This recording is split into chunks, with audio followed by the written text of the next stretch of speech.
विश्व भर में कई आतंकवादी संगठन हैं, खासकर मिडिल ईस्ट और अफ्रीका में। मिडिल ईस्ट में जहां आईएस, हमास, हिजबुल्लाह, तालिबान जैसे कई बड़े संगठन सक्रिय हैं, वहीं अफ्रीका में हमें बोको हरम का नाम सुनने को मिलता है। बोको हरम के आतंकवादी अन्य आतंकवादी जैसे ही कट्टर हैं। यह सभी जिहाद करते हैं और अपने ही समुदाय के लोगों को मारते हैं। नाइजीरिया के पूर्वोत्तर गांव पर बोको हरम ने हमला कर 37 लोगों की हत्या कर दी है। इसके अलावा बोको हरम ने अब तक 50,000 से अधिक लोगों की हत्या की है।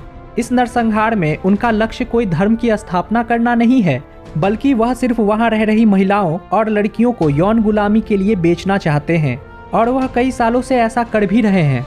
हालांकि जो लोग आज मुसलमानों के हित में धरना दे रहे हैं, वह कभी इस तरह के कृत्य का विरोध नहीं करते हैं, क्योंकि उन्हें पता है कि यह सभी आतंकवादी उन्हीं के समुदाय के हैं, तो आखिर विरोध किसका करें। इसलिए इस तरह की खबरें हमेशा गुमनामी में दफन हो जाती है। अब हाल ही में खबर आई है कि पश्चिमी डारफुर में जिहादी जंजाविद द्वारा 373 अफ्रीकी नागरिकों की हत्या कर दी गई है। इसमें छोटे बच्चे, महिलाएं और बुजुर्ग शामिल थे। जंजाविद मध्य पूर्व और उत्तरी अफ्रीका में मिलिशिया के नेटवर्क के सहयोगी हैं, जिसमें हमास और हिजबुल्लाह भी शामिल है। अभी डारफुर की जनता अमेरिका और यूरोप के साथ साथ अरब लीग से तुरंत हस्तक्षेप करने का आग्रह कर रही है। ऐसे आतंकवादी संगठनों की शक्ति उनकी संख्या में होती है।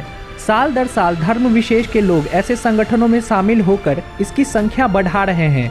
भारत के केरल राज्य से आईएस में भर्ती होने वालों की संख्या सबसे ज्यादा है।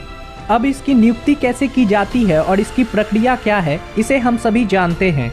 इसका प्रारंभ कुधर्मी लोगों के विश्वास को धर्म जैसा सम्मान देने से होता है। हम ही वो लोग हैं जो कुधर्म को धर्म का मान देकर अपने बच्चों को सर्वधर्म सम्मान का झूठा पाठ पढ़ाते हैं। आपको जानकर हैरानी होगी कि इन आतंकवादी समूहों की भी ब्रांडिंग होती है। उदाहरण के लिए आईएस और तालिबान एक हुआ करते थे, लेकिन बाद में तालिबान ने यह कहकर खुद को अलग कर लिया कि वे काले झंडे की हदीस के माध्यम से अंत समय को लाने जा रहे हैं। वहीं आईएस का मानना था कि तालिबान बहुत ही ज्यादा राष्ट्रवादी है। इसलिए आप देख सकते हैं कि दोनों के झंडों में आपको सिर्फ रंग का फर्क देखने को मिलेगा। वहीं लेबनान स्थित आतंकवादी संगठन के झंडे का रंग पीला है, क्योंकि कहीं ना कहीं वह राजनीतिक रूप से भी सक्रिय हैं।